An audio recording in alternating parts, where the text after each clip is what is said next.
Good evening, and it's past the evening. It's a quarter to one, and Mr. Blake DeRusha asked a question, and the context is we want to hear your D&D stories at Gen Con 2024, especially those of you 2 or more decades of gaming under your belt. We want to hear how it changed your lives. Well, I'd probably be dead without it, but onwards we go. How it landed you opportunities you never imagined. Well, not in the work world or anything like that. Just opportunities that I've never imagined. Thinking that one, I don't know. Maybe it's one of the mysteries of the future, and how it continues to influence you to this day. It's a good influence overall. And that's 1 minute gone. I think I answered the questions. 50 years of fantasy. What can I say? I was born in 1972, and I started playing in 1982 with the BX set. And 1987, I moved to Toronto. I was 14 at the time. And oh man, it was pretty darn hot that August. Yeah, I'd never experienced such heat, you know. But who cares about the details of the Wilderness Survival Guide, right? So after a couple years in Toronto, I was working with Ed's brother Mike, and one day, well, this is back in the day when you could smoke at work. There was an actual smoking room, right? And I still remember a comment that my Afghani coworkers made. One of them, yeah. I brought in Seasons in the Abyss by Slayer, and basically it blew his mind. He'd never heard drumming like that before. But that's just like a tangent. Back to Mike, right? So Mike walks in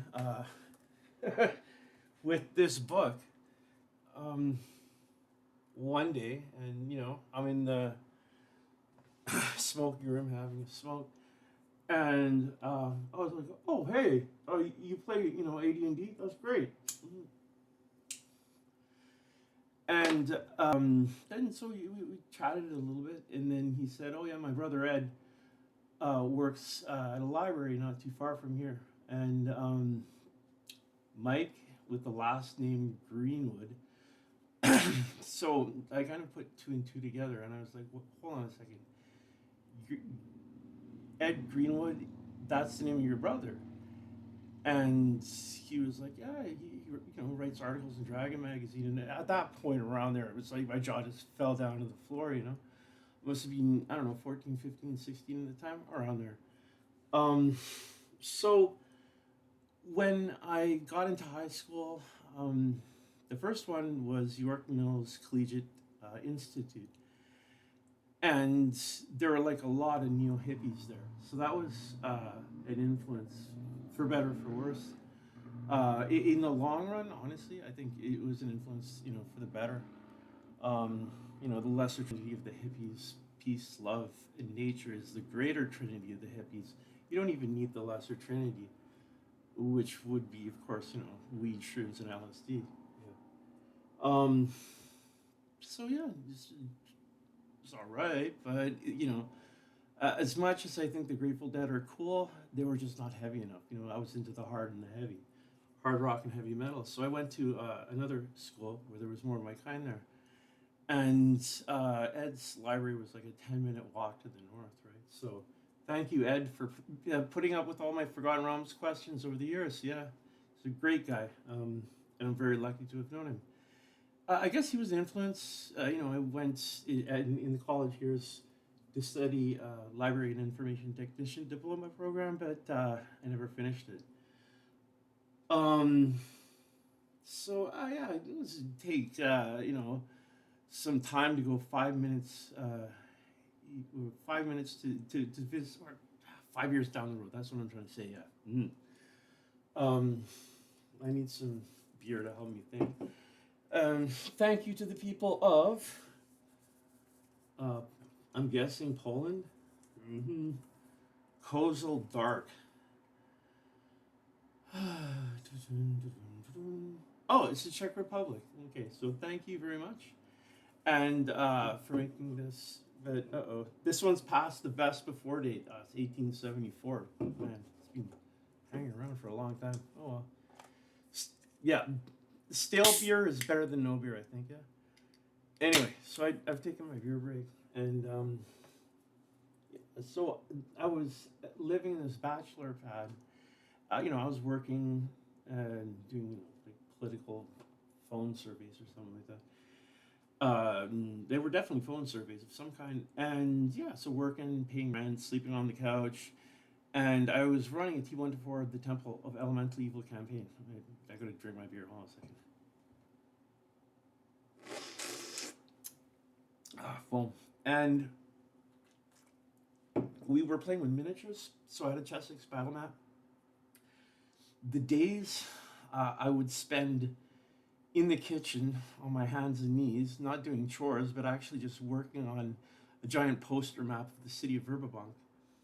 And I do remember too, there were some days, it was this one time, I got my paycheck and I was just like, yeah, what did I do with the money? I spent it all on like raw Parthas skeletons.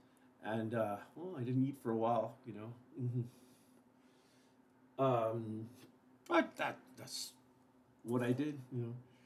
So anyway, back to the campaign, and yeah, I was running it, and one day, one of the players, he came up to me, he's like, "Oh man, this is fucking intense. When are we gonna play next?" I was like, "Whoa, man, whoa, whoa, whoa." And if you ever get a reaction like that from one of your players, as a DM, you know that you're doing something right. Now, what I was doing right back then, I don't remember. We were playing with, the 11 rulebooks, including the Dungeon or the Wilderness Survival Guide, and then it was actually no house rules. So we tried to do everything by the book. We didn't get too far, and other memories. We played some Talisman, and one of my roommates, I guess, Dave Law, he would always beat me in chess, except for that one time that we hopped the fence, went to the cemetery. We didn't do anything, disrespectful, or we didn't damage anything, and we just sat down among the graves, and that was the only time that I was able to beat Dave Law in chess, and I'm still bragging about it, decades later, right? But anyway, that's like a tangent. Getting back to the campaign, well, it still is one of my favorite adventures. T1 to 4, the Temple of Elemental Evil, and when you move into a new neighborhood, it's natural once you've settled in, you go for a walk, you explore the neighborhood, see what's around, right? So I was walking to the south. It was Bayview, Bayview and Eglinton, right? And then about 10 minutes. Guess what? There was a church there. I'd never seen this church before, and you already know, the name of the saint that the church is dedicated to. So myself, I'm not Christian. I'm not American. I'm Canadian, and like stuff about God and things like that. I don't know. What do I look like? Like a priest or a physicist or something? I don't know, man. But yeah, even though I'm not Christian, hopefully my last rites will be at the Church of, yes, you guessed it, St. Cuthbert, right? Um, I don't know. Maybe there is such a thing as fate and or destiny. I don't know. Well, one way to look at it is that our thoughts create our destiny. Could be true, could be false. I don't know. Anyway, so those are two stories, and then yeah, I was heavily into the Forgotten Realms for a while, And then, there were big changes with the third edition. And um, at, at the time, my FR Forgotten Realms collection, it was pretty much like, I don't know, 95, 96, 97, 98% complete, which is a lot because there was just so much stuff that they did for the setting. And I have most of it. It's still around here. Like all the box sets. I have an extra Ruins of Myth Draenor if anybody wants to, make a trade. Uh, and and then I have an extra Forgotten Realms box set from 1987 too. And I don't want to sell those off, but maybe one day I'll find someone in Toronto, and then I'll be able to trade it for I don't know, Greyhawk box set or something like that. So yeah, these days I have kind of returned to Greyhawk, but yeah, back in the day, the Forgotten Realms was my number one thing, and I made a website called Virtual Fantasy, which was the Forgotten Realms Index, basically. Now, today it doesn't even begin to compare to the Forgotten Realms Wiki or anything like that. And this was a long, long time ago. So Virtual Fantasy, yeah, so it was all created with Netscape Composer 4.7 or 4.8. So we advanced, through the years. Now it's maybe 2005, 2004, 2006, around there. And, I thought to myself, okay, what I'm going to do is I'm going to make I guess you could say a tool for first edition AD&D, basically just to make the whole thing into HTML, right? So I would get the PDF and then work from there. Sometimes I had to type things out by hand, but it's just not a big deal. So yeah, I did the monster manual, and this was like by now like almost 20 years ago. And at the time, I mean, it was really primitive, I guess you could say. And then I did the player's handbook, and then for whatever reason, I just kind of drifted away from the project, and it was gathering dust. So then in 2008, uh, sadly, Gary Gygax dies, and he lived a pretty full life. He was 69, and people bash him for this or that. Maybe like a comment that he made in 1975, but they don't see the bigger picture of what he achieved. Sometimes, um, like literally, he brought happiness and joy to more than 1 million people, and if you ask me, that's a huge achievement, right? Like the famous people in history are usually like, I don't know, like tyrants or dictators or warlords, or, that kind of a thing. But I think Gary's accomplishment was, well, more important than waging war. But that's just my 2 cents. Mm. Anyway, yeah. So sadly, he died, and wherever he is, if I had 2 words to say, it would just is simple. Thank you. And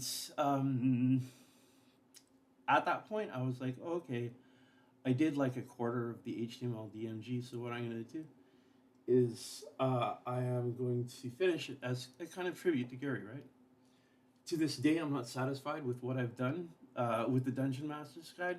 I want to go in there and like edit and perfect and keep on working on it, right? But I still use it all the time. It's good enough for me. And then I just kept on going. And so then there was the Deities and Demigods, Fiend Folio, Monster Manual 2, Unearthed Arcana, Oriental Adventures, Dungeoneer Survival Guide, Wilderness Survival Guide, and Manual of the Plains. The last 2 hardbacks, which would be Dragonlance Adventures and Greyhawk Adventures, I don't really see them as rule books. They're more like source books. So, that said, I still intend to, make an HTML version of both of those books. And, I think one day I'm going to have to put all of this into a time capsule and just, hope that someone finds it one day down the road. So for each of the books, I spent approximately about 1 year to get each one done in HTML format. And I would like to heartily recommend that people go out there and buy actual physical AD&D books. Some of them, such as Deities and Demigods and Oriental Adventures, might not be available. But yeah, definitely just start with a physical player's handbook. You can get them through Drive Through RPG or eBay or somewhere else. And I think it's really important. It's very old school to get yourself a good old player's handbook that is physical. And then once you have that, then yeah, the PDFs are really handy. Back, like a couple decades ago, I did not like PDFs at all because they were so darn clunky. Now, of course, over the course of 20 years, the PDFs, that format has really improved. So yeah, that's what people use these days. And then, I mean, if you're a really hardcore first edition AD&D fan, then there's that kind of fan-made version of the books. Will I get into trouble for this one day? Probably. I love the concept of transformational use, and I'll leave it at that for now. Yeah. So current year is 2024, Year of the Dragon, and yeah, things were going great. I've been working. I'd been working on something that I just call Dragons and Dungeons, which is basically a homebrew that is based on the first 100 issues of Dragon magazine. Okay. Um,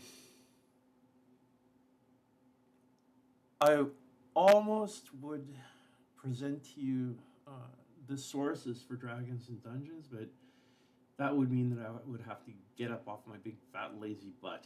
Okay. Well. Exercise, guys. Yeah, okay. This is the exercise portion of the video. Okay. Um, so, the first 7 books. Okay, here you go. Monster Manual from 1977. And, reaching. There. The Player's Handbook from 1978. And I feel like I'm in kindergarten, but I'm having fun. The Dungeon Master's Guide from 1979.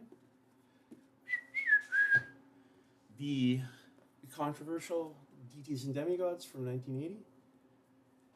And from good old TSR UK, 1981, we have the Fiend Folio. And then, 1983, Monster Manual 2. And check this out, guys. Dude, this is the special edition of Unearthed Arcana. You see, it doesn't come with the cover, right? I was trying to make a joke there. Oh, it fell apart pretty soon. Yeah, back in the day, I must have been, let me see, 1985, 13, and so I think I just bought it hot off the shelf 2 weeks later, just disintegrated. Yeah. I don't want to go into too much detail for any of the 7 books, but I do have one thing more to present, and this is the Dragon Archive. Okay, it's got the first 250 issues. So the whole entire concept of Dragons and Dungeons is, a fan homebrew. Is for the DM to configure, the rules so that it's something that he or she likes, right? So I'll have my own configuration of, Dragons and Dungeons, and I've actually planned out several, and then individual DMs out there, this one's for the Dragon Magazine fanatics, will make their own, configurations, and I would love to see, how people do things differently. So in first edition AD&D, there's definitely the aspect of uniformity. In Dragons and Dungeons, not really, man. I mean, the current theory that I have is that every single table you would go to in a hypothetical situation, it would be a very different game at each table. And this was what was happening with the original Dungeons and Dragons. And Gary wanted to do something that had uniformity as an aspect, and makes sense. I mean, if you're running huge tournaments, uniformity, like having all the DMs use the same rule system, yeah, it makes sense. Also, another thing about uniformity is that in theory it allows it's like a starting point for conversations and things like that, right? So there you go. And now that the uniformity aspect of AD&D has been covered, there is also the very important concept of guidelines. Distort, disregard, and saying that Dragons and Dungeons is a configuration-based RPG sounds pretty technical, but really, man, it's nothing new under the sun. People have been doing this same thing since day one. Like pick and choose from Dragon Magazine what you want, and then go ahead with it. Yeah. So, I guess with the term configuration based RPG, it's kind of like more front and center. So that people know that okay, some assembly required, that kind of a thing. You only get how's the saying? You only get out of life what you put into it. Yeah, and then you can apply that to a thousand different things as well. So, yeah, Dragons and Dungeons. It's very fun to put together to revisit those old Dragon Magazine articles. And currently, I'm going through each and every single letter to the editor, right? And the articles are corrected. Some of them didn't have illustrations, so I will try and do something about that. And then letters to the editor. Sometimes those letters are about a specific article. In that case, I put the letter with the article, and then the forum as well too. Um, to criticize the concept of Dragons and Dungeons, which is just the first 100 issues of Dragon Magazine. Stuff like the forum and the ecology articles, all it does is just it kind of makes people want for more and more and more. And the other criticism would be that it is something which has a default uses Unearthed Arcana, and there are game problems with that book. Yeah. Um, and then the other thing. It slipped my mind for now. So another thing, yeah, that I'm gonna do is I'm gonna make three special appendices. One of them will be for critical hits, another one will be for spell points, and then another one will be for characteristics, NPC characteristics for PCs, right? So um, if you go to page 11, essential of the DMG, go down to the last paragraph. I gotta remember to drink my beer. Hold on a second. And then read Gary's warning to you. Okay. Um, I mean, I guess you could compare it to to some operating systems, and it's like you get a prompt that says, "Do you really want to do this?" and go ahead with whatever you're gonna do. Yeah. So Gary has a warning about that, and it's not something that I disregarded. So then, yeah, a lot of detail for player characters from pages 100, 101, and 102 of the DMG. Okay, those will be three special appendices which are put aside for a reason because Gary wasn't into those three things. So sorry if I'm getting too technical and talking about the technical aspects of first edition AD&D and things like that, and it's better than some of the stuff that is going on these days. Holy moly, man! You, you guys fight so much on social media, right? And it was never like this back in the day, um, in the 1980s, right? And unfortunately, 50 years there are deep and nasty schisms that exist in the global D&D community at large. If you know what I mean. I think it's really sad. You'd hope that people could put aside their differences, in a certain kind of space and or time. It's like it's sad to see how nasty people can be to one another. You know, And in the group that I run, first edition AD&D, with the help of four other admins, oh man, it is a real problem. So it's the weather. Some days are better than others, basically. But we just do what we can. Try our best. So yeah, that group on Facebook has been going on for about 4 years. It'll be 5 years this year later on. And so, the year 2024, I was really kind of energized, I guess you could say. Um, just putting together an outline for Dragons and Dungeons. Flying high, not on drugs, but just when you kind of have that energy, I don't know, it's like a passion and kind of zone kind of thing. So yeah, everything's going great, man.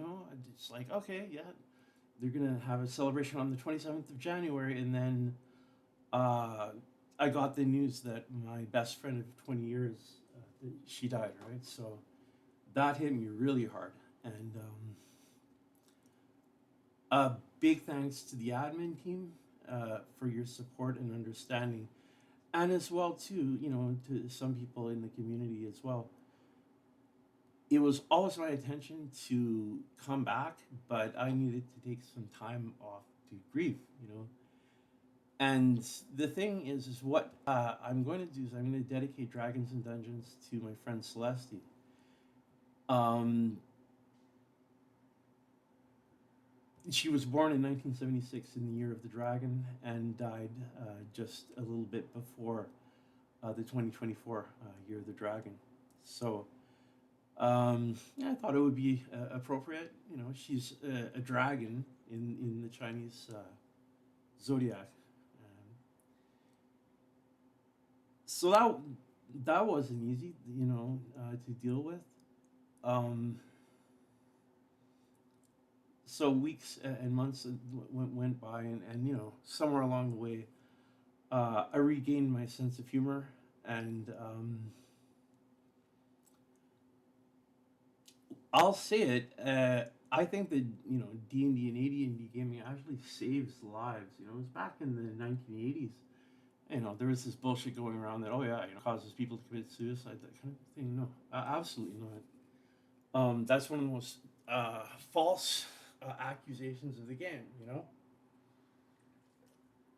You think about it. You're sitting at a table with your friends, having fun, exploring your imagination, and sure, you might be down, really down, but after a certain point of time, a gaming group can be like a safety net. Um, so there's so many positive aspects of the game. If I could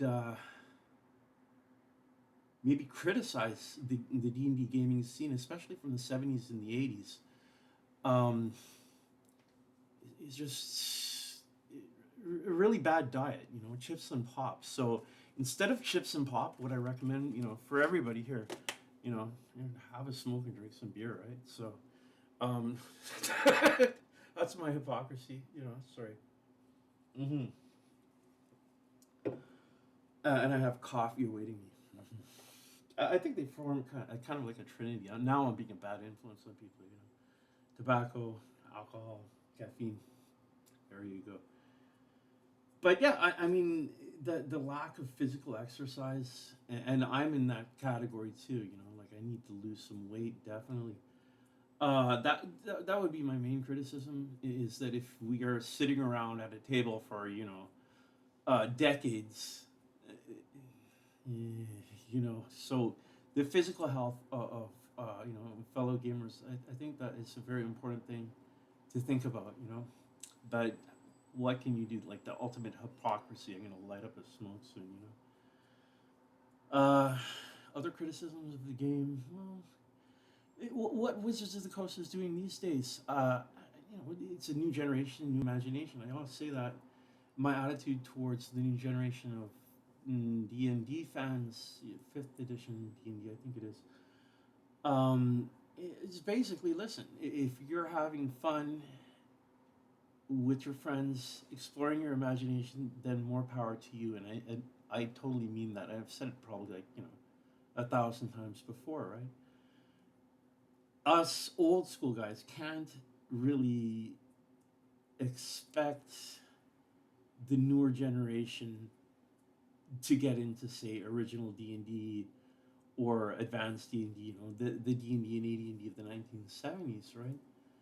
Um, but we still like what we do. And if there's only one thing that Wizards is doing that I totally disagree with, is they seem to be disassociating themselves and with the gods, demigods, and heroes book, and also deities and demigods, because they think that it's offensive to some people, and I disagree. I mean, I think diversity in D&D and AD&D gaming is an awesome thing. Um, and by taking those two books out of the game or trying to, like, think about it, I'm talking like world mythology here. And it's just amazing to see the diversity of imagination from people all over the world, uh, you know, through all of history.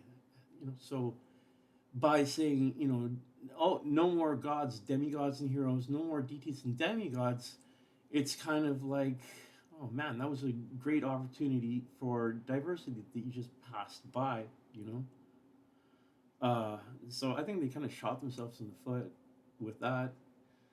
Um, and then all of the rest of it is just like, the changes that I see to the game is just like, oh, yeah, yeah, yeah, yeah, yeah, yeah. Ay, yeah, yeah, yeah, yeah, yeah, yeah. That's Portuguese. I'm half Portuguese and half English. So I think a very important thing is to try to be nice to people, right? Um, Maybe that's asking, for too much from some people, but I know uh, they're fans of fantasy role playing games too, as well, right? There is much worse people in this world than fifth edition D&D fans. Um, I don't want to go into the details, uh, but I'll just state for the record. Ooh, maybe I'll get in trouble for this one day. I'm not a big fan of the government of Iran, and I'm not a big fan of the government of Afghanistan, and I don't want to provide any more details about that. But back in the 70s and 80s, there was a real issue with uh, inclusivity and diversity, especially with regards to women. You know, back in the day, oh yeah, Gary made a statement in 1975, which was pretty darn bad. However, if you keep on reading, he makes up for it. And the hero here is Mike Carr, who wrote the foreword to the Player's Handbook, page 2, June the 2nd, 1978.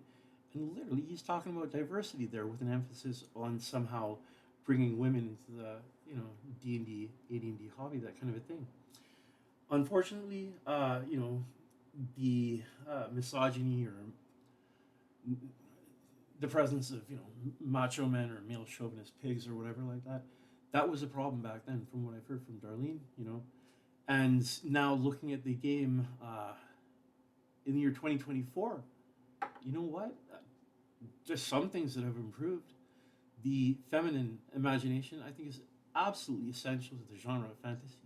You know, um, and there's the female strength limits in the player's handbook. All right, and I dread that topic because it becomes so controversial.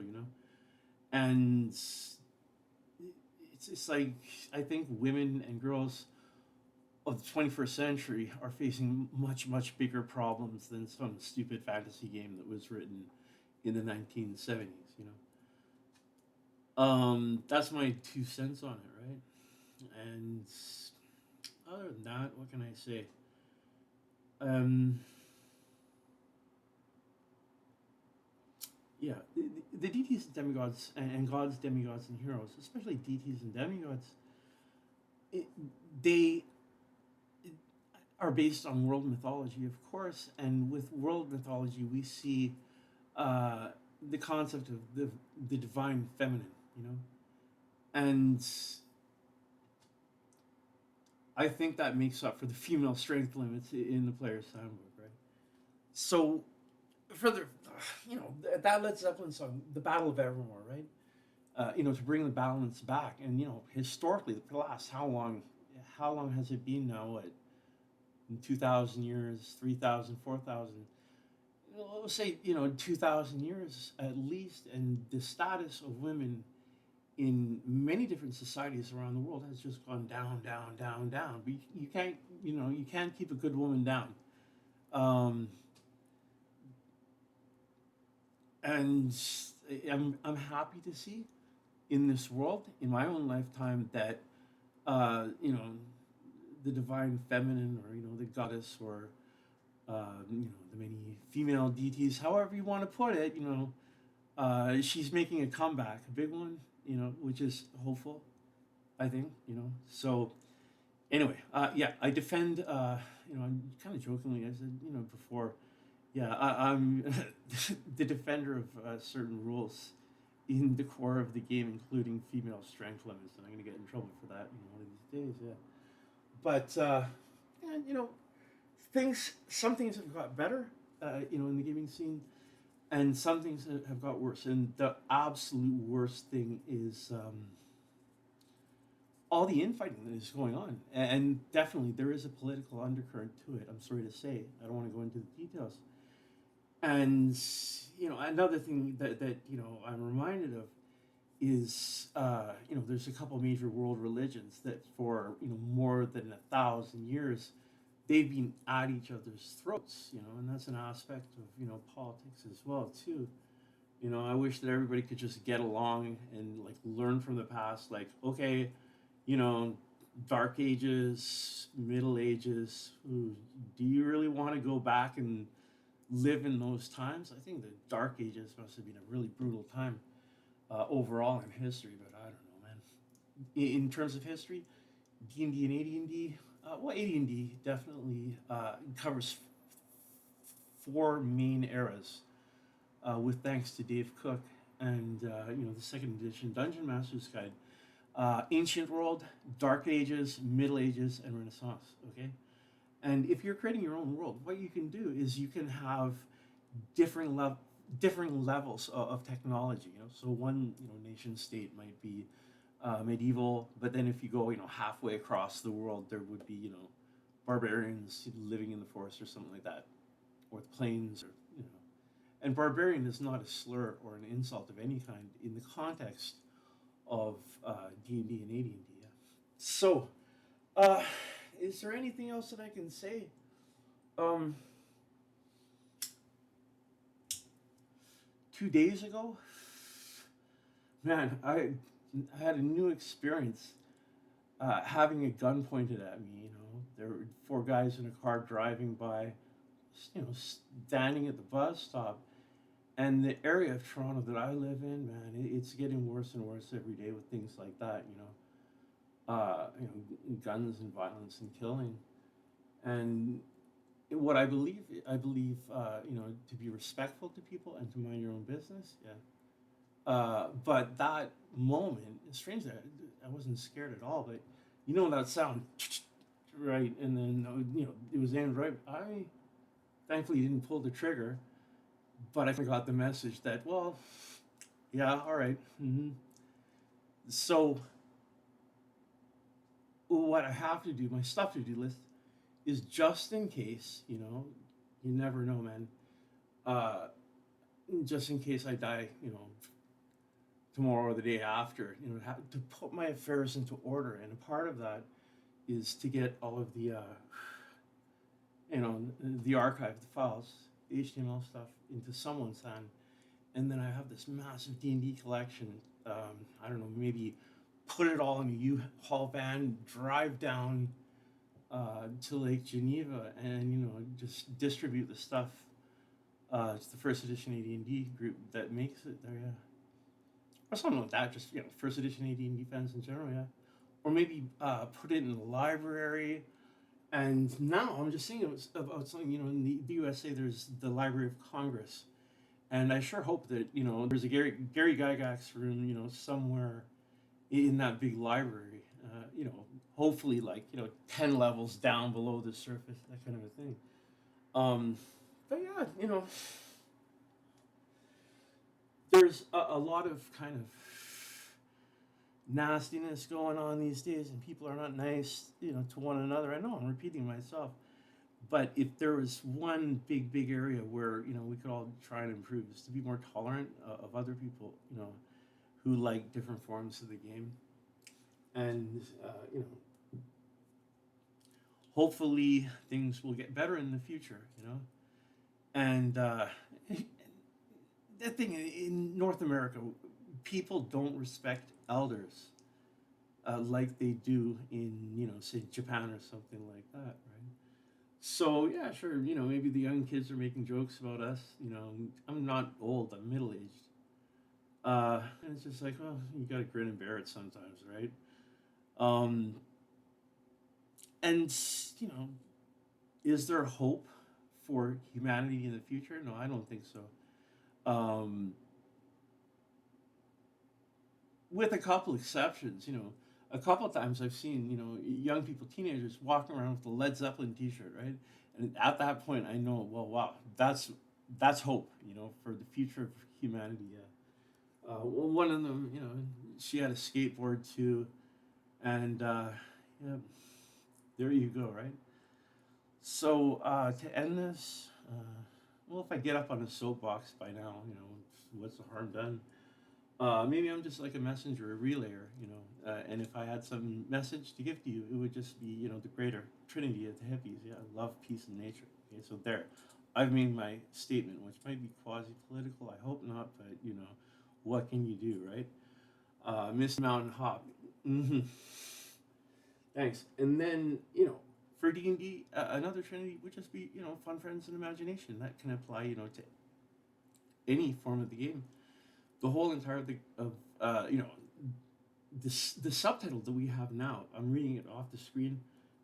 First edition AD&D, the Gygaxian Resistance, and it's just something that came to me. I don't know, like 3 a.m. and I thought, oh, okay, that's a better subtitle. Before it was the one game to rule them all, and I felt like I was walking in the shadow of Mordor. Like the song "Ramble On." I just didn't like that subtitle, so then I got a new one, and people are like, oh, what does it mean? Which is a good question, and I think the ultimate definition is that it is left to your own imagination, whatever that means. Like for example, me, the first thing that came to mind was the preservation of the math of the game. Mm-hmm. And of course, I expanded to include other things as well. But I hope that people don't get nasty at each other over that. Yeah. Mhm.